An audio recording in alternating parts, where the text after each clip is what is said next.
ముగిసిన లోక్సభ తుది దశ ఎన్నికల పోలింగ్ జూన్ 4న ఫలితాలపై సర్వత్రా ఉత్కంఠ.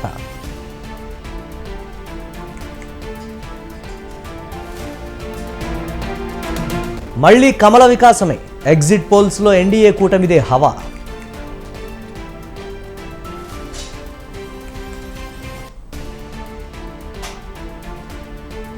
ఏపీలో వైసీపీకి పట్టం గట్టిన ఓటర్లు మరోసారి అధికారంలోకి వస్తుందంటున్న అంచనాలు.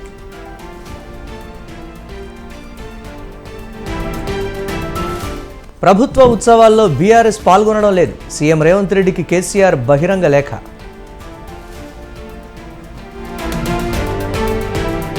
రాష్ట్ర అవతరణ దినోత్సవ వేడుకలకు సర్వం సిద్ధం, ఏర్పాట్లు పూర్తి చేసిన అధికారులు.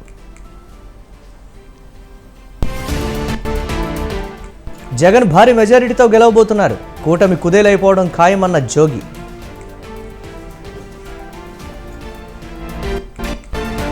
ఇండియా కూటమికి 295కు పైగా సీట్లు వస్తాయి, ఇది ప్రజల సర్వే అన్న ఖర్గే.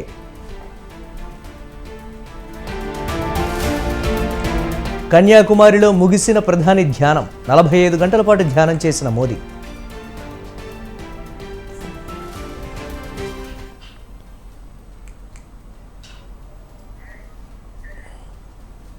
కేంద్రంలో మరోసారి ఎన్డీఏదే అధికారమని తేల్చాయి ఎగ్జిట్ పోల్స్. ఎన్డీఏ కూటమి తక్కువలో తక్కువగా 281 సీట్లు, అత్యధికంగా 392 స్థానాల్లో విజయం సాధించే అవకాశాలున్నాయని తేల్చాయి.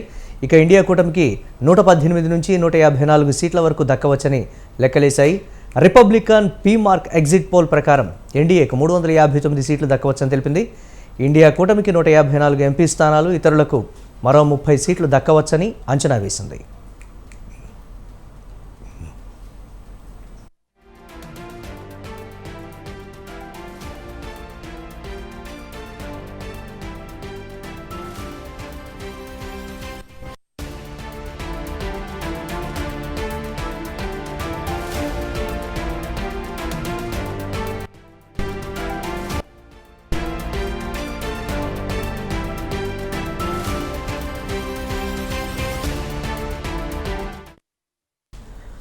రిపబ్లిక్ భారత్ మ్యాట్రిజ్ ప్రకారం ఎన్డీఏకు 353 నుంచి 368 ఎంపీ సీట్లు వస్తాయని అంచనా వేసింది. ఇండియా కూటమికి 118 నుంచి 133 సీట్లు వస్తాయని లెక్కలేసింది. ఇతరులకు 43 నుంచి 48 పార్లమెంటు స్థానాలు వస్తాయని తెలిపింది.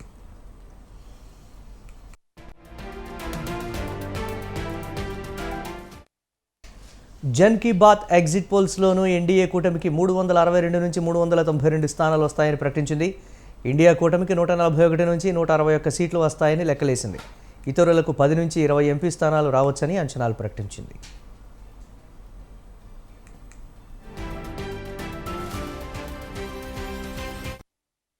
దైనిక్ భాస్కర్ ఎగ్జిట్ పోల్స్లోనూ ఎన్డీఏ విజయఢంకా ముగించింది. 281 నుంచి 350 సీట్లు దక్కుతాయని అంచనా వేసింది. ఇండియా కూటమికి 145 నుంచి 201 సీట్ల మధ్య రావచ్చని తెలిపింది. ఇతరులకు 33 నుంచి 49 సీట్లు వస్తాయని అంచనా వేసింది.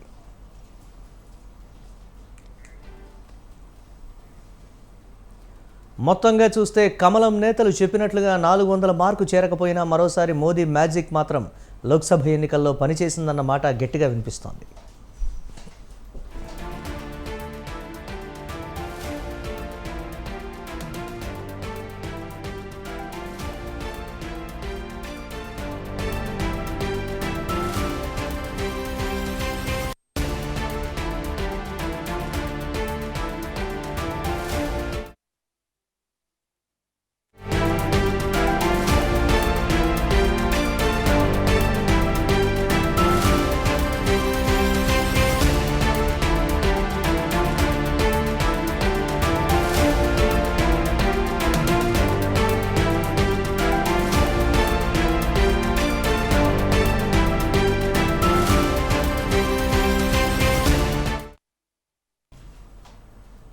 బ్రేకింగ్ న్యూస్ చూస్తున్నాం. ఉత్కంఠభరితంగా సాగిన ఆంధ్రప్రదేశ్ అసెంబ్లీ ఎన్నికల ఫలితాల్లో వైసీపీదే మరోసారి అధికారమని మెజారిటీ ఎగ్జిట్ పోల్స్లో తేలింది. మే 13న పోలింగ్ జరిగిన నాటి నుంచి ఓటర్లు ఎటువైపు ముగ్గారు? వైసీపీ మరోసారి అధికారంలోకి వస్తుందా లేదంటే కూటమి విజయం సాధిస్తుందా అని పెద్ద ఎత్తున చర్చ జరిగింది. అయితే సార్వత్రిక ఎన్నికల తుది దశ పోలింగ్ ముగియడంతో వెలువడిన ఎగ్జిట్ పోల్స్లో వైసీపీ హవా స్పష్టంగా కనిపించింది.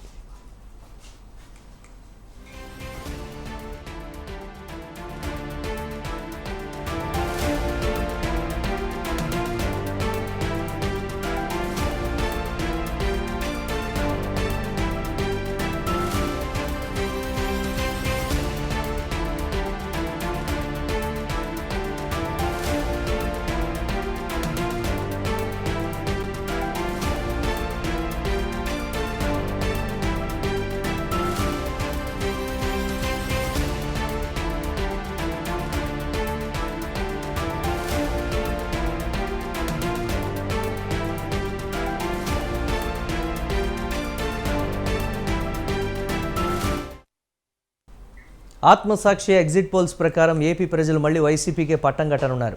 వై నాట్ 175 అంటూ మెజారిటీ స్థానాలు కైవసం చేసుకోవడంపై మొదటి నుంచి ఫోకస్ పెట్టిన వైసీపీ 98 నుంచి 116 స్థానాల వరకు గెలుచుకునే అవకాశం ఉందని ఆత్మసాక్షి తెలిపింది. టీడీపీ, బీజేపీ, జనసేన కూటమి 59 నుంచి 77 స్థానాలు గెలుచుకుంటుందని స్పష్టం చేసింది.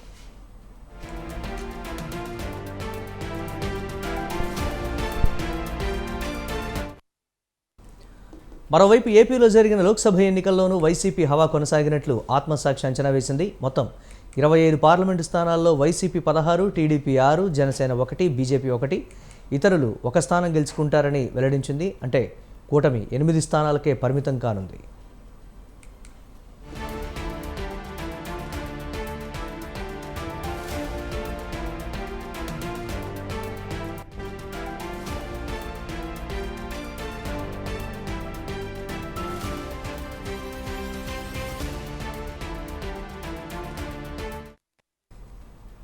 Peoples Pulse exit poll TDP, Janasena, BJP కూటమిదే విజయమని తేల్చింది. 5 ఏళ్ల వైసీపీ పాలనపై ప్రజలు విస్పష్టంగా తీర్పునిచ్చారని పీపుల్స్ పల్స్ ఎగ్జిట్ పోల్ తేల్చెప్పింది.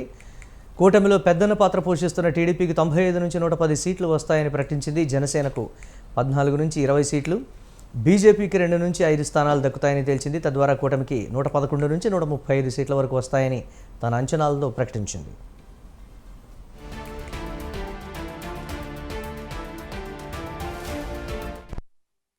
అధికార వైసీపీకి ఎన్నికల్లో ఎదురుదెబ్బ తప్పదని తేల్చి చెప్పింది peoples Pulse exit pole.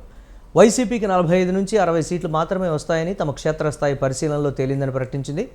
YCP పాలనలో సంక్షేమ పథకాల అమలు తప్ప పారిశ్రామికంగా అభివృద్ధి లేకపోవడం, ఉద్యోగాల కల్పనలో ఏపీ సర్కార్ విఫలమైందన్న విపక్షాల విమర్శల నేపథ్యంలో వైసీపీకి ఓటమి తప్పదని తమ ఎగ్జిట్ పోల్లో వెల్లడైందంటూ ప్రకటించింది.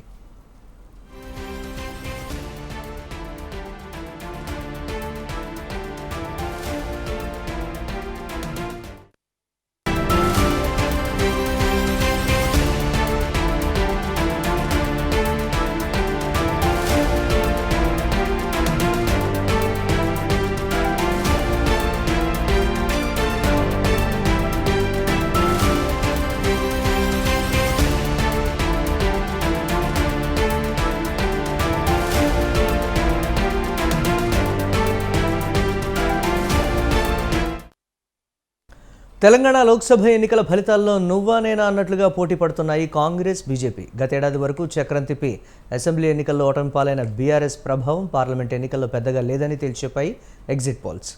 రాష్ట్రంలో ఉన్న 17 లోక్సభ స్థానాల్లో కాంగ్రెస్ పార్టీకి 6 నుంచి 9 ఎంపీ సీట్లు దక్కవచ్చని మెజారిటీ ఎగ్జిట్ పోల్స్ అంచనాలు వేస్తున్నాయి. అటు బీజేపీ కూడా 6 నుంచి 8 ఎంపీ సీట్లు కైవసం చేసుకునే అవకాశాలున్నాయని తెలిపాయి ఎగ్జిట్ పోల్స్. కేసీఆర్ నేతృత్వంలోని బీఆర్ఎస్ 1 నుంచి 2 ఎంపీ స్థానాలు దక్కవచ్చని తేల్చాయి.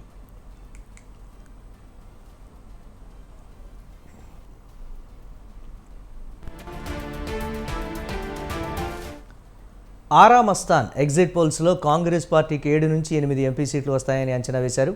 బీజేపీకి 8 నుంచి 9 స్థానాలు దక్కుతాయని లెక్కలు వేశారు. ఇక బీఆర్ఎస్కు 1 స్థానం కూడా దక్కదని ఆరా మస్తాన్ ఎగ్జిట్ పోల్స్ తెలిపింది.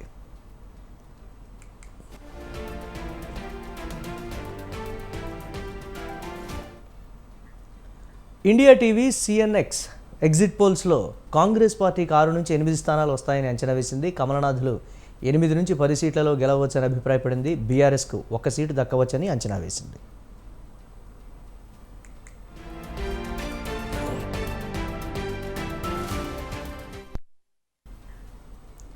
పీపుల్స్ పల్స్ ఎగ్జిట్ పోల్స్లో హస్తం పార్టీ 6 నుంచి 9 స్థానాలు కైవసం చేసుకోవచ్చని ప్రకటించింది. బీజేపీ 6 నుంచి 8 ఎంపీ సీట్లు, బీఆర్ఎస్ 1 స్థానం దక్కించుకోవచ్చని తెలిపింది.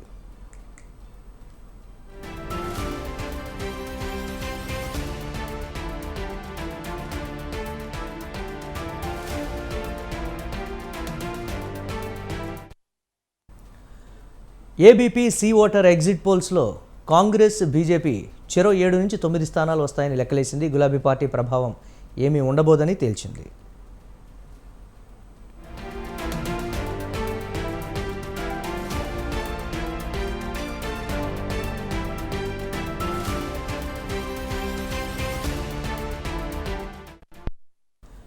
జన్ కీ బాత్లో కాంగ్రెస్ పార్టీకి 4 నుంచి 7 సీట్లు, బీజేపీ 9 నుంచి 12 ఎంపీ స్థానాలు కైవసం చేసుకోవచ్చని ప్రకటించింది.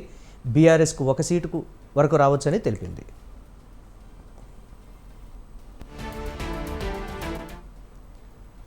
న్యూస్ 18 ఎగ్జిట్ పోల్లో బీజేపీకి 7 నుంచి 10 సీట్లు రావచ్చని లెక్కలేసింది.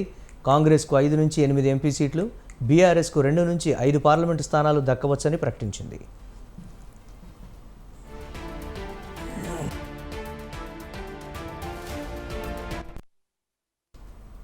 సీఎం రేవంత్ రెడ్డికి కేసీఆర్ బహిరంగ లేఖ రాశారు. ప్రభుత్వ ఆధ్వర్యంలోని రాష్ట్ర అవతరణ ఉత్సవాల్లో బీఆర్ఎస్ పాల్గొనదని లేఖలో పేర్కొన్నారు. తెలంగాణ రాష్ట్ర ఆవిర్భావం వేడుకలకు హాజరు కావడం లేదని తేల్చి చెప్పారు. తెలంగాణ అస్తిత్వాన్ని కాంగ్రెస్ అవమానిస్తోందని ఆయన మండిపడ్డారు. కాంగ్రెస్ పోకడలు వీడి రాష్ట్ర అభివృద్ధికి పనిచేయాలని అన్నారు.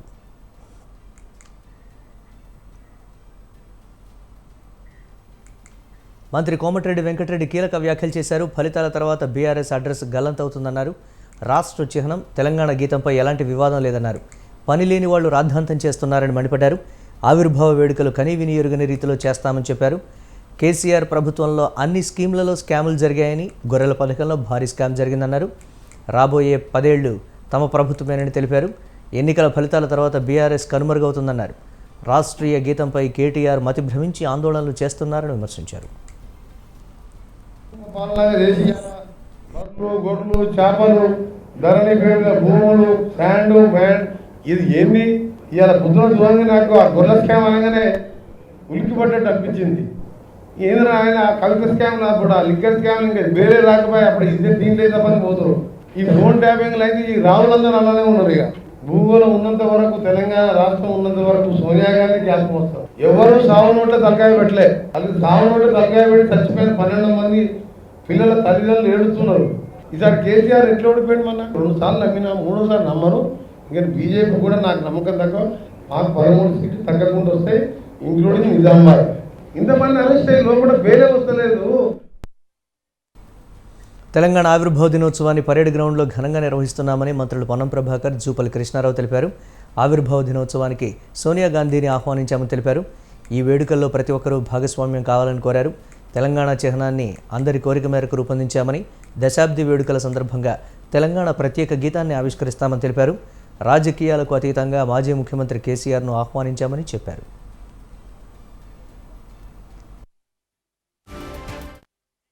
వేదికగా మారినటువంటి పరిస్థితుల్లో మార్పు కోరుకొని ప్రజలు ఇలా తెలంగాణ రాష్ట్రాన్ని, ప్రజాస్వామిక తెలంగాణను, ప్రజల పాలన తెలంగాణ తెచ్చుకున్నటువంటి సందర్భంలో జరిగే వేడుకలు ప్రతి తెలంగాణ బిడ్డ ఉత్సాహంగా జరుపుకోవాలి, అందరూ భాగస్వాములు కావాలని, తెలంగాణకు ఒక గీతం ఉండాలని, ఆనాడు ఉద్యమానికి స్ఫూర్తినిచ్చినటువంటి గీతాన్ని రాష్ట్ర గీతంగా నిర్ణయించుకొని రేపు ఆవిష్కరించుకుంటున్న సందర్భంలో, అమరవీరుల కుటుంబాలను సన్మానించుకుంటున్న సందర్భంలో, తెలంగాణ ఉద్యమ స్ఫూర్తిలో పోరాడిన వాళ్ళందరినీ కూడా జ్ఞాపకం చేసుకోవడంతో పాటుగా రాబోయే భవిష్యత్ తెలంగాణ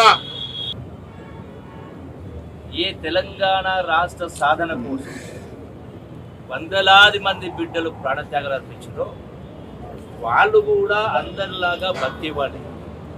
కానీ మా వచ్చిన తెలంగాణ, మా చావుల ద్వారా తెలంగాణ రావాలి, వచ్చిన తెలంగాణ గొప్ప తెలంగాణగా ఏర్పడాలనేది వాళ్ళ యొక్క ఆకాంక్ష. గత నాయకుల మాటలు చెప్పాలంటే ప్రపంచంలోనే అతి గొప్ప రాష్ట్ర దశాబ్ది అవతరణ వేడుకలను పెద్ద ఎత్తున నిర్వహిస్తున్నామన్నారు కాంగ్రెస్ నేత అద్దంకి దయాకర్. చాలామంది ఉద్యమకారులకు ఆహ్వానం అందలేదనే ప్రచారం జరుగుతోందని, అందరం కలిసి నిర్వహించుకునే వేడుకలకు వైరుధ్యాలు, వ్యతిరేకతలు వద్దని తెలిపారు. మాజీ సీఎం కేసీఆర్ వేడుకలకు రావాలని, సెప్టెంబర్, అక్టోబర్లో ఉద్యమకారుల సంక్షేమం కోసం కార్యాచరణ ఉంటుందని అన్నారు. అవతరణ దినోత్సవ వేడుకల సందర్భంగా గేయాన్ని జాతికి అంకితం చేయడమే తమ అజెండా అని స్పష్టం చేశారు. వాళ్ళను సంపూర్ణంగా సంతోషంగా అందరం కలిసి సెలబ్రేట్ చేసుకుందాం రండి అని ఓపెన్గా మీడియాతో ఆహ్వానించడానికే ఈ మీడియా బ్రీఫ్ యొక్క ముఖ్య ఉద్దేశం. కేసీఆర్ గారితో సహా ఇక్కడ పార్టీలు, రాజకీయాలు, వైరుధ్యాలు, వ్యతిరేకతలు కాదు. ప్రభుత్వము, ప్రజా సంఘాలు, ప్రజలు, రాజకీయ పక్షాలు అందరం కలిసి పెద్ద ఎత్తున నిర్వహించుకునే దీనికి ఎలాంటి నెగిటివ్స్ వద్దని చెప్పే నేను పెద్దలకు, మిత్రులకు అందరికి కూడా విజ్ఞప్తి చేస్తున్నా. ప్రత్యేకించి కేసీఆర్ గారు మీరు రండి. చాలామంది ఆహ్వానాలు. సీఎం రేవంత్ రెడ్డికి బీజేపీ ఎంపీ బండి సంజయ్ లేఖ రాశారు. ఫోన్ ట్యాపింగ్పై సీబీఐ విచారణ కోరాలని లేఖలో పేర్కొన్నారు. కాళేశ్వరం మాదిరిగానే ఫోన్ ట్యాపింగ్ వ్యవహారంపై సమగ్ర విచారణ జరగకుండా అటకెక్కించే కుట్రలు జరుగుతున్నాయని అనుమానం వ్యక్తం చేశారు. కేసీఆర్, కేటీఆర్ ఫోన్ ట్యాపింగ్ వ్యవహారం నడిపించారన్నారు. ఈ రెండు అంశాలపై విచారణ జరిగితే కేసీఆర్, కేటీఆర్ జైలుకు వెళ్ళక తప్పదన్నారు. రాష్ట్రంలో సీబీఐని నిషేధిస్తూ గత ప్రభుత్వం జీవో ఇచ్చిందని దాన్ని రద్దు చేయాలన్నారు. రాజ్యాంగంపై ప్రమాణం చేసి రాజ్యాంగ హక్కులను ఉల్లంఘించిన కేసీఆర్ను, కేటీఆర్లు ఎమ్మెల్యే పదవులకు అనర్హులన్నారు. కేసీఆర్, కేటీఆర్లను అనర్హులుగా ప్రకటించే విషయంపై స్పీకర్కు లేఖ రాయాలని లేఖలో తెలిపారు.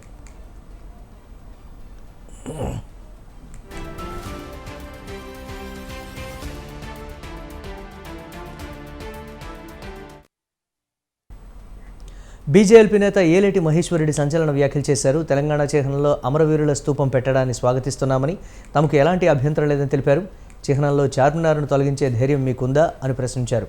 ముస్లింల పాలకుల చిహ్నాలు, ఆనవాళ్లు చాలా ఉన్నాయని, బీజేపీ అధికారంలోకి వచ్చాక వాటన్నింటినీ తొలగిస్తామని తెలిపారు. చార్మినార్ను లోగో నుంచి తొలగించాలని డిమాండ్ చేశారు. కాకతీయ తోరణం లోగో నుంచి తీసివేయాలని అనుకోవడం శోచనీయమన్నారు. కాకతీయ తోరణం తెలంగాణ రాష్ట్ర చిహ్నంలో ఉండాల్సిందేనని స్పష్టం చేశారు. తెలంగాణ అధికారిక చిహ్నమైనటువంటి దాన్ని మారుస్తానని చెప్పేసి రాచరికపు ఆనవాళ్లు లేకుండా కొత్త చిహ్నాన్ని రూపొందిస్తామని క్యాబినెట్లో ఆమోదం తెలిపినట్లు మనం వార్తల్లో చూసాం. మరి కొత్త చిహ్నాన్ని ఒకటి బయటకు లీక్ ఇచ్చినా దాంట్లో మళ్ళీ కొన్ని విమర్శల వల్లనో, కొన్ని సూచనల వల్లనో ప్రభుత్వం పునరాలోచనలో పడ్డట్టు మళ్ళీ వార్తలు వస్తున్నాయి. మరి రేపు తెలంగాణ ఆవిర్భావ దినోత్సవం రోజు రిలీజ్ చేస్తామనుకున్నటువంటి రాష్ట్ర ప్రభుత్వం కేవలం గీతాన్ని మాత్రమే రిలీజ్ చేస్తూ చిహ్నాన్ని పెండింగ్లో పెడుతున్నట్టుగా మాకు కొన్ని వార్తలు వస్తున్నాయి. మరి మేము ఒకటి అడుగుతా ఉన్నాం, రాచరికపు ఆనవాళ్లను పూర్తిగా టీడీపీ అధినేత చంద్రబాబు నల్లధనాన్ని విదేశాల్లో పెట్టుబడులు పెట్టడానికి వెళ్లారని మంత్రి జోగి రమేష్ ఆరోపించారు. చంద్రబాబు 10 రోజులు విదేశీ పర్యటనకు ఎందుకు వెళ్లారో చెప్పాలన్నారు. విదేశాల్లో పర్యటించిన చంద్రబాబు అసలు ఏ దేశానికి వెళ్లారో తెలియని పరిస్థితి నెలకొందన్నారు. సీఎం జగన్ లండన్కు వెళ్లి వచ్చే సమాచారం పక్కాగా చెప్తారన్నారు. తెలుగుదేశం పార్టీ అధ్యక్షుడు బాధ్యత గల ప్రతిపక్ష నేత కాబట్టి ఇంటెలిజెన్స్ అధికారులు చెప్పరు. అతనికి ఉన్న పిఎస్ రాజగోపాల్ ఎవరో ఉన్నారు, అతను మాత్రం చంద్రబాబు నాయుడు శంషాబాద్ ఎయిర్పోర్ట్ లో దిగుతాడు, చంద్రబాబు నాయుడు శంషాబాద్ ఎయిర్పోర్ట్ లో ఎక్కుతాడు. ఎక్కడికి ఎక్కుతాడు, ఎక్కడికి వెళ్తాడు, ఎక్కడి నుంచి వస్తున్నాడు? అదే మేము ఉన్నాం, మా లీడర్ ఉన్నాడు. దమ్ముగా ధీరుగా మా జగన్ అన్న, మా జగన్మోహన్ రెడ్డి గారు, మా ముఖ్యమంత్రి గారు లండన్ వెళ్తా ఉన్నాడు, పలానా టైంకి లండన్ లో బయలుదేరుతా ఉన్నాడు, పలానా టైంకి గన్నవరం ఎయిర్పోర్ట్ లో దిగుతా ఉన్నాడు అని చెప్పేసి సమాచారం పోలీసు అధికారులు, ఇంటెలిజెన్స్, మా పార్టీ మొత్తం చెప్తా ఉంటే అసలు మీకెందుకు రా? సీఎస్ జవహర్పై టీడీపీ నేత వర్లరామయ్య తీవ్ర విమర్శలు చేశారు. అధికార అండతో పేదల భూములు కొట్టేసేందుకు కుట్ర జరుగుతోందని తెలిపారు. దాదాపు 2000 కోట్లు విలువ చేసే పేదల భూములను సీఎస్, ఆయన కుమారుడు, వారి బినామీలు కొట్టేసేందుకు యత్నిస్తున్నారని, దాన్ని ప్రశ్నించిన జనసేన నేత మూర్తి యాదవ్ను బెదిరిస్తున్నారని మండిపడ్డారు. భూదందా ఆరోపణలు ఎదుర్కొంటున్న సీఎస్పై రాష్ట్ర గవర్నర్ వెంటనే విచారణకు ఆదేశించాలని డిమాండ్ చేశారు. అతనికి వెంటనే రక్షణ ఇవ్వాలా? ఇదొక పెద్ద గ్యాంగ్, ఇదొక పెద్ద కాన్స్పిరసీ.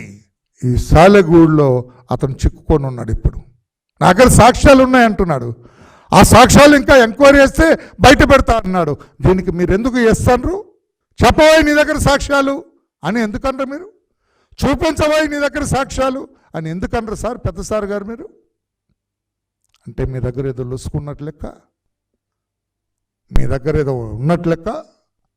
బురద మీ శరీరానికి అంటినట్టు లెక్క? సమాధానం మీరే చెప్పాలి. నేను అడిగిన ప్రశ్నలన్నిటికీ సమాధానం చెప్పవలసింది మీరే అని చెప్పి. తెలంగాణలో తొలిసారిగా ప్రతిపక్ష పార్టీగా రాష్ట్ర ఆవిర్భావ దినోత్సవాన్ని బీఆర్ఎస్ నిర్వహిస్తోంది. బీఆర్ఎస్ ఆధ్వర్యంలో నేటి నుంచి 3 రోజుల పాటు రాష్ట్ర ఆవిర్భావ దశాబ్ది ముగింపు వేడుకలు నిర్వహిస్తున్నారు. గన్ పార్క్ అమరవీరుల స్తూపం వద్ద అమరవీరుల స్తూపానికి బీఆర్ఎస్ అధినేత కేసీఆర్ నివాళులర్పించారు. కేసీఆర్ నివాళులు అర్పించిన తర్వాత ప్రత్యేక రాష్ట్రం కోసం ప్రాణత్యాగం చేసిన అమరవీరులకు గన్ పార్క్ నుంచి అమరజ్యోతి వరకు కొవ్వొత్తుల ర్యాలీ నిర్వహించారు.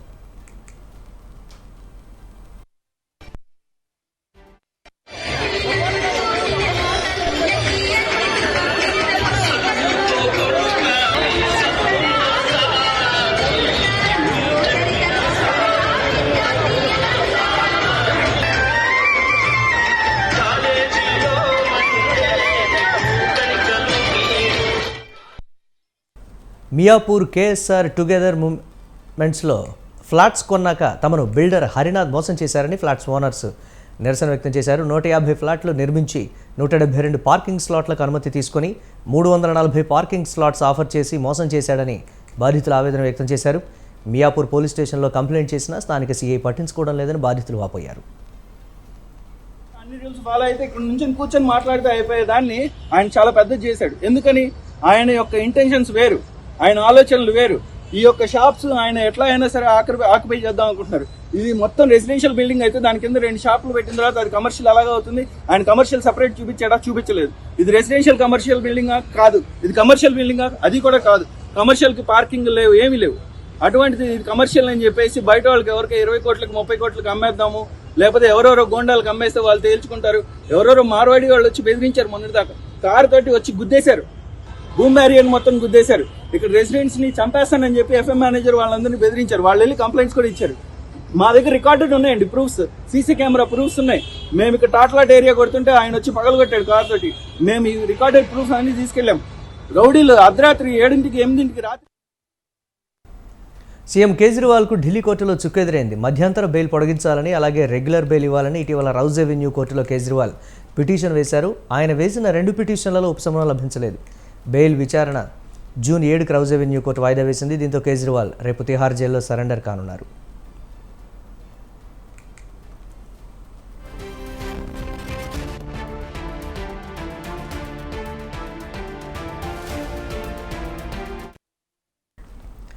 మార్చి 21న లిక్కర్ పాలసీ కేసులో కేజ్రీవాల్ని ఈడీ అధికారులు అరెస్టు చేశారు. అనంతరం 2 సార్లు ఈడీ కస్టడీకి అనుమతించింది.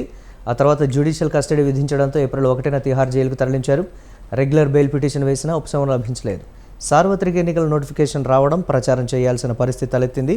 దీంతో పార్టీ అధ్యక్షుడిగా ప్రచారం చేయాల్సిన బాధ్యత ఉందంటూ తనకు మధ్యంతర బెయిల్ ఇవ్వాలని కేజ్రీవాల్ సుప్రీంకోర్టును ఆశ్రయించారు. దీంతో ఆయనకు జూన్ 1 వరకు మధ్యంతర బెయిల్ ఇచ్చింది. మొత్తం 21 రోజులు బెయిల్ లభించగా ఈ గడువు ఇవాళ్లతో ముగియనుంది. ఇండియా కూటమికి 295కు పైగా సీట్లు వస్తాయని ఢిల్లీ సీఎం కేజ్రీవాల్ ధీమా వ్యక్తం చేశారు. ఇండియా కూటమి నేతల సమావేశం అనంతరం ఆయన మీడియాతో మాట్లాడారు. బీజేపీకి 220 సీట్లు, ఎన్డీఏ కూటమికి 235 సీట్లు వస్తాయన్నారు. ఇండియా కూటమి బలమైన స్థిరమైన ప్రభుత్వాన్ని ఏర్పాటు చేస్తుందని చెప్పారు. ప్రధానమంత్రి ఎవరనేది జూన్ 4న నిర్ణయించబడుతుందని కేజ్రీవాల్ అన్నారు. जिंदगी भी जेल में रहना पड़े मंजूर है, इंडिया गठबंधन को 295 प्लस सीट्स मिल रही हैं, बीजेपी को 220 के करीब सीट्स मिल रही हैं और एनडीए जो बीजेपी का गठबंधन है उन्हें 235 के करीब सीट्स मिल रही हैं। तो इंडिया गठबंधन अपने दम पे स्थिर और मजबूत सरकार बनाने की दिशा में बढ़ रहा है। इसके लिए पूरी जिंदगी भी जेल में रहना पड़े मंजूर है, चिंता मत। కాంగ్రెస్ అధ్యక్షుడు మల్లికార్జున్ ఖర్గే కీలక వ్యాఖ్యలు చేశారు. కేంద్రంలో తమ ప్రభుత్వాన్ని ఏర్పాటు చేయబోతున్నామని తేల్చెప్పారు. ఇండియా కూటమికి 295కు పైగా సీట్లు రావడం ఖాయమన్నారు. ఇది తమ సర్వే కాదని ప్రజల తీర్పేనని స్పష్టం చేశారు. आपको कहने के लिए यहाँ ठहरा हूँ। नहीं, मैं बोला सरकारी एग्जिट पोल एक नहीं बोला, वही बोला इंडिया पार्टी ये है, जनता का सर्वे हमारे पास है, सरकारी सर्वे उनके पास है. We are united only. Why you are dividing? शुभ बोलिए. ఇవి ఇప్పటివరకు అప్డేట్స్. కీప్ వాచింగ్ స్వతంత్ర.